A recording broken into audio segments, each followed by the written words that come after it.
โอ้น้ำฝดนะพี่น้องเดือดเลยพี่น้องน้องสาวหนึ่งยิ้มงามมาเลยพี่น้องยิ้มสวยมากเลย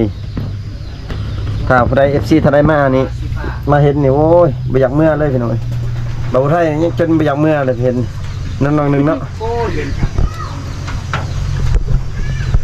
ขันฝนตกนี่ช่วยเมื่อบ่ได้ให้ช่วยนอนอยู่นี่ได้บ่ได้ฮะได้บ่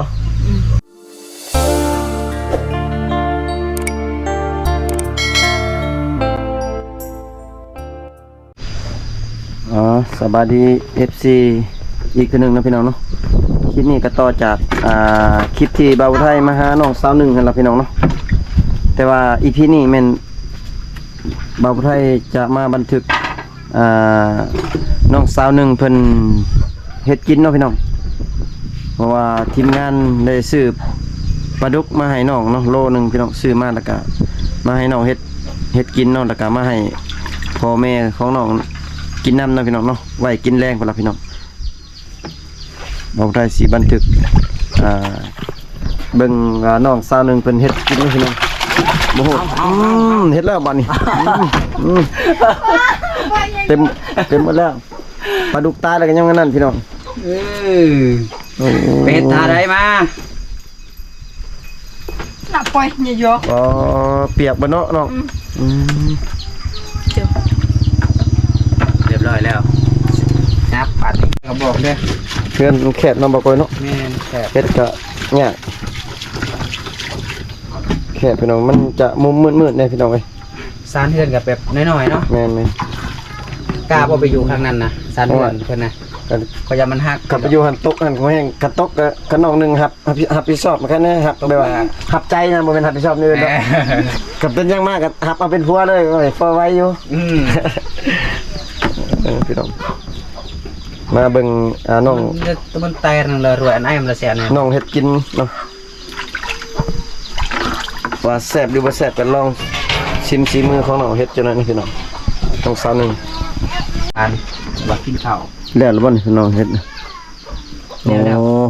มีแต่ซุ่มไผ่แล้วก็สีต้มเลยเนาะน้องนึงเฮ็ดแซ่บๆเด้อเฮ็ดแซ่บๆเด้อน้องอยู่ข้างนั้นอย่าลืมใส่ใจเด้ออย่าลืมใส่ใจนำเด้อใส่ใจเลยเนาะใจเลยอ๋อพี่น้องเพิ่นกำลังสีเป่าไฟเนาะพี่น้องติดไฟพี่น้องไฟบ้านเฮานี่อยู่เขต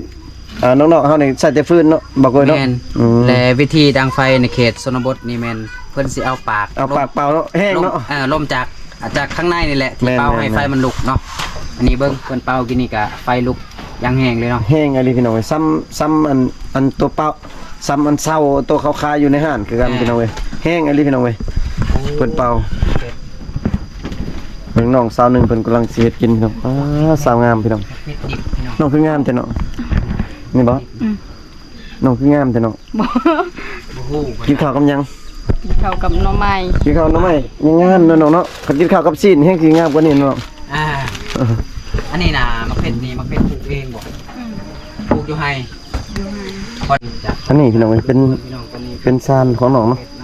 นิดหน่อยนี่พี่น้องจักสิอยู่ในใดพี่น้องเป็นสักน้อยน้อยกระทันหัดโอ้สักน้อยพวกน้อยเนาะมีปลาเพิ่นสิเอาไว้เนาะไว้ให้พ่อให้แม่เพิ่นน้องเพิ่นกินนั่นแหละตอนแรงเนาะพี่น้องวิวเป็นภูพาพี่น้องเนาะเป็นภูเป็นฟ้าเลยอยู่อ้อมรอบบ้านของน้องเนาะน้องเพิ่นกำลังสิตำหมักเพชรแม่บ่น้องผู้ไทยเมืองน้องเอิ้นมักหยังมักเพชรคือกันเหรอมักเตวนี่มักเตวเตวมักเตวแม่นเป็นได้ส่วนหนึ่งแตกต่างกว่าส่วนหนึ่งแตกต่างกันเตวต่างกันเนาะมักเตวเกลือกับเกลือเป็นนัวบ่เป็นนัวแต่ว่าเกลือนะเกลือเกลือเป็นนัว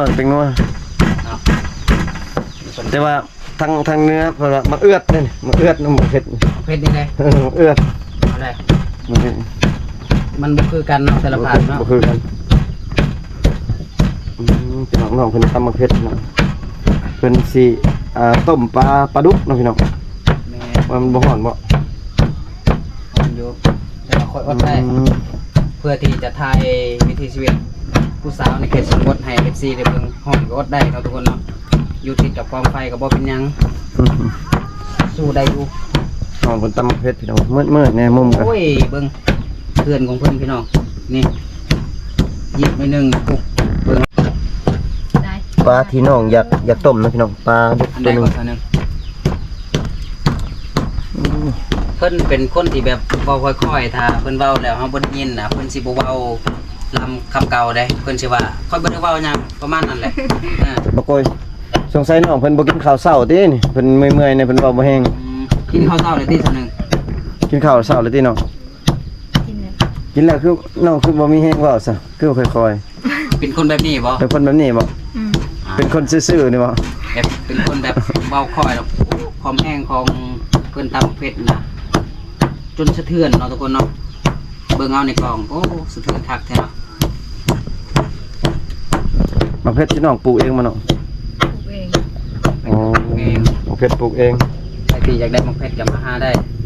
ใครที่อยากได้หัวใจกับมาหาได้บ่ หาได้ ได้แท็กซี่เนาะมาหาได้โสดสนิทจิตติดมีสิทธิ์ครอบครอง คำคมเบาโกยมาเลย บอยมันขาวเนาะ บางเนาะบางหน่อไม้ส้มฮะเนาะ อืม โอ้หน่อไม้ส้มบางเนาะพี่น้องเพิ่นจะใส่ต้มปลาเพื่อจะบ่ให้มันข้าวเนาะพี่น้องอยากให้มันข้าวนะพี่น้องอยากให้มันข้าวเดียวพี่น้องเอ้ยใส่อยากให้มันข้าวเดียวอยากให้มันแซ่บเนาะพี่น้องเนาะ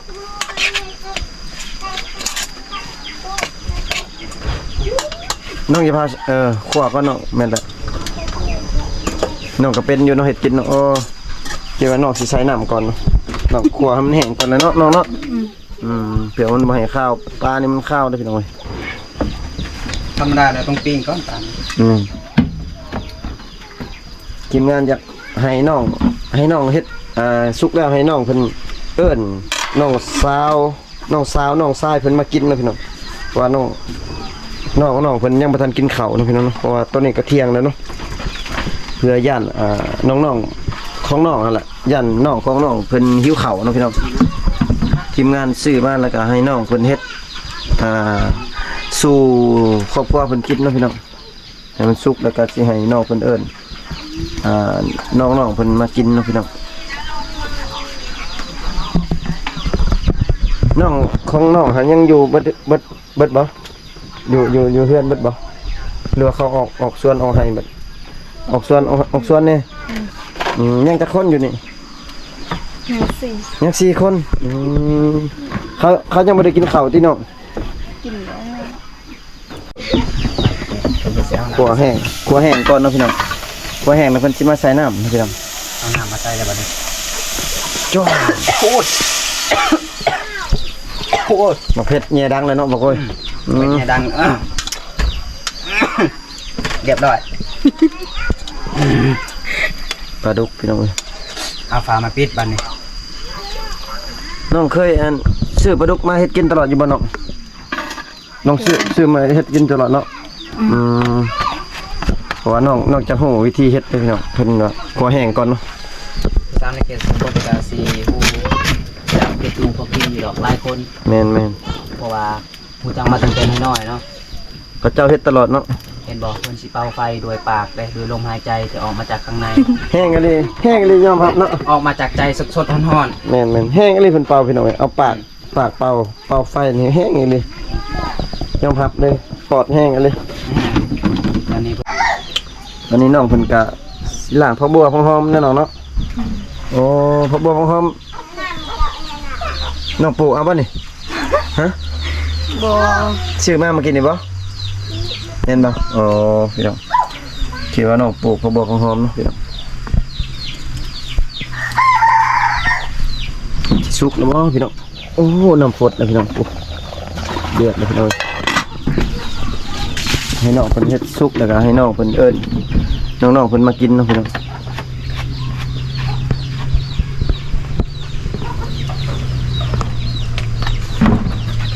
น้องสาวหนึงยิ้มงามมาเลยพี่น้องยิ้มสวยมากเลยถ้าผู้ใด FC ถ้าได้มานี่มาเห็นนี่โอ้ยบ่อยากเมื่อเลยพี่น้อง บ่าวไทยยังจนบ่อยากเมื่อเลยเห็นน้องๆนึงเนาะ โอ้เย็นครับ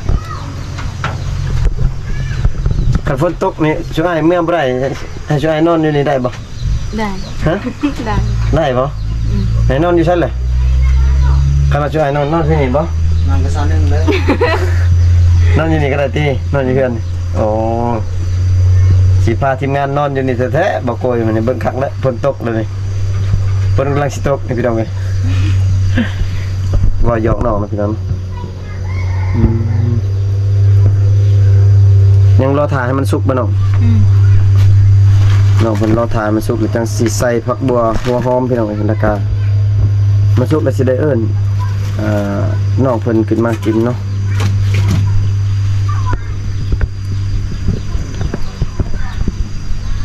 น้ำห้วยอยู่ใกล้ๆนี่น้ำห้วยตัวนี้บ่สิน้องตักกินฮะ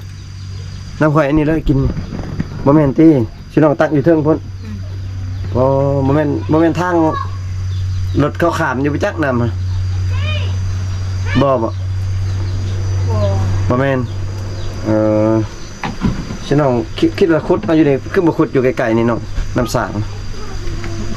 มันบ่ได้บ่ขุดบ่ได้บ่อยู่นี่อ๋อเพราะว่าน้ำกินน้องก็ใช้กระตุกไปนี่เด้อพี่น้องเพราะว่าน้องตักเอาน้ำห้วยมากินเลยพี่น้อง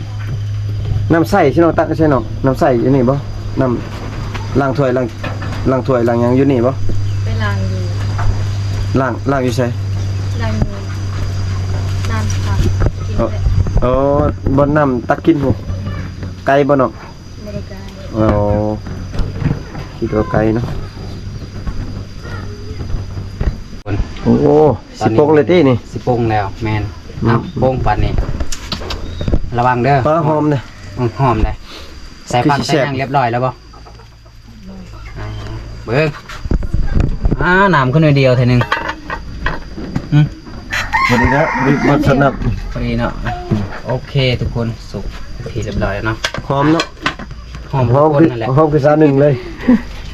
พี่น้องเพิ่นให้เพิ่นตักแล้วก็ให้น้องเพิ่นเอิ้นน้องๆเพิ่นมากินเนาะ แมนโอ้ควันไฟพี่น้องเฮ็ดคนที่แบบมองที่เฮ็ดดูเขากินน่ะดำเบิดกับย้อนอันนี้เลยพี่น้อง ดำเบิด ควั เนาะ นไฟนี่แหละแมนหลังจาก ควันไฟแห้ง ควัน พี่น้ ไฟ อง มันขึ้นเนี่ยมันก็สิดำเลย เพราะว่ามันล่วงกันเลยพี่น้องดำเบิดบ่อยู่บ่นอนท่านนี่กันเนาะมันจะควันไฟแห้งพี่น้อง เดี๋ยวเปิดให้ทุกคนเบิ่ง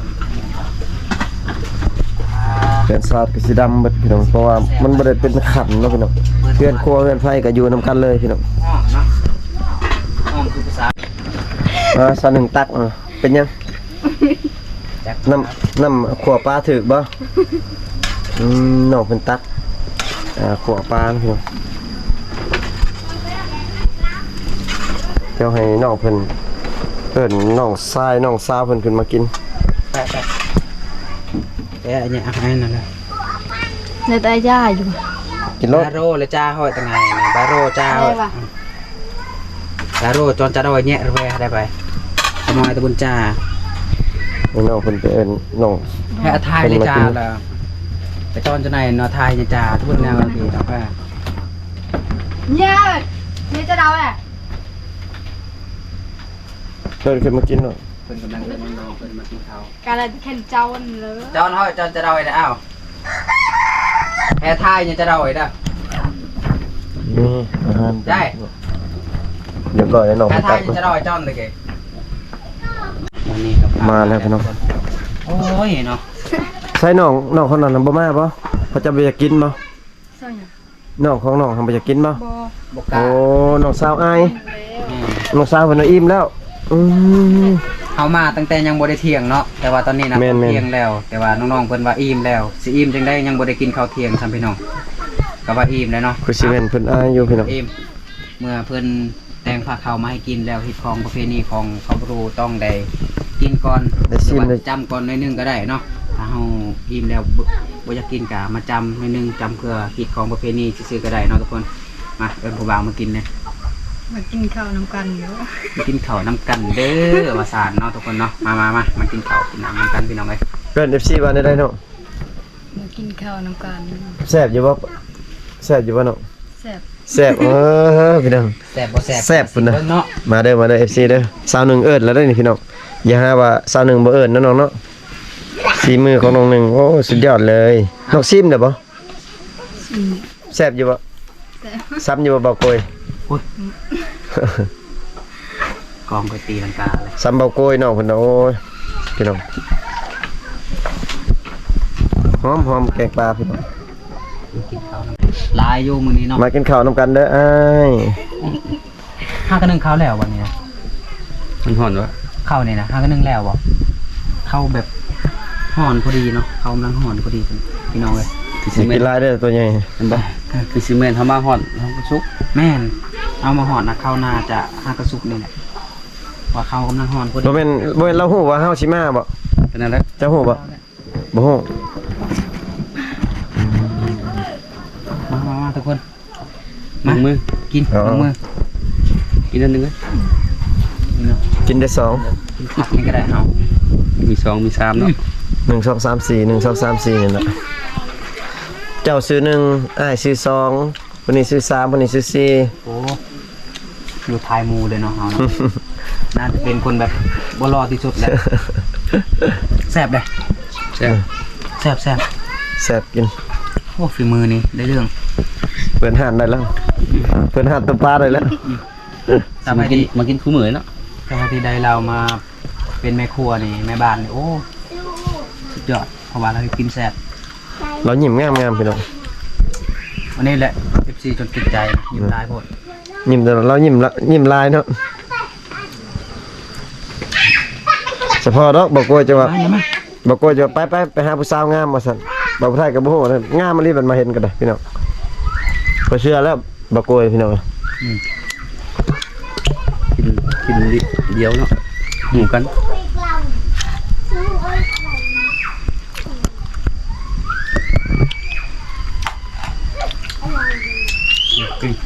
กินไหม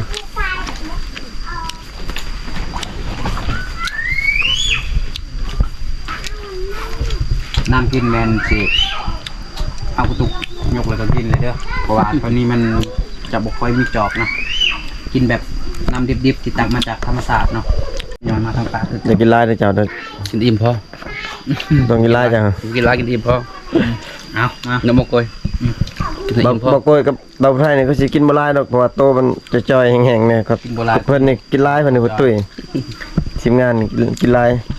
กินอิ่มพอนะ ข้าวติ๊บหนึงนี่คือสิเบิดน่ะเราผู้ไทยก็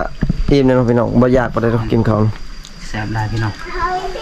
ข้าวห่อนๆกับอาหารห่อน อา ๆ หารธร เนาะ รมชาติ กับผู้สาวงามๆเนาะผู้สาวก็งามอาหารก็แซ่บ กินอิ่มแล้วก็ให้น้องเพิ่นย่อไว้นะพี่น้องเนาะก่อนสิกลับก็ต้องย่อไว้พาเข้าก่อนในจังกลับได้พี่น้องเอ้ย แมน ถ้าว่า เข้าไปไหวกะกลับบ่ได้ แม่นๆอยู่ มาไหวที่จะให้อยู่บุซ้ำบ่ บทสาบนั่นแหละ พี่น้องบ่าวไทยก็กินข้าวอิ่มเลยเนาะพี่น้องเนาะบอกโอ้อาหารแซ่บหลายแต่ว่าบ่าวไทยกินข้าวอิ่มแล้วเนาะกินเฟอมาเมื่อกี้นี่เนาะพี่น้องก็ยังแต่ทีมงานแหละยังกินบ่อิ่มอยู่พี่น้องทีมงานกินหลายพี่น้อง อิ่ม กินหลายเพราะวันนี้เลี้ยงบ่กุ้มเลี้ยงบ่ไหวพี่น้องวันนี้ยอมเลยเนาะพี่น้อง เอาเสือกมัดดังเลี้ยง เพราะว่าเพิ่นกินหลายพี่น้องยังแต่น้องเพิ่นยังกินข้าวอยู่พี่น้องบ่าวไทยอิ่มเลยพี่น้องคลิปนี้ก็บ่มีหยังหลายเนาะพี่น้องก็มาเบิ่งน้องๆเพิ่นแต่งอยู่ครัวกินเนาะแล้วก็กินข้าวสามัคคีกับน้องนะพี่น้องเอ้ย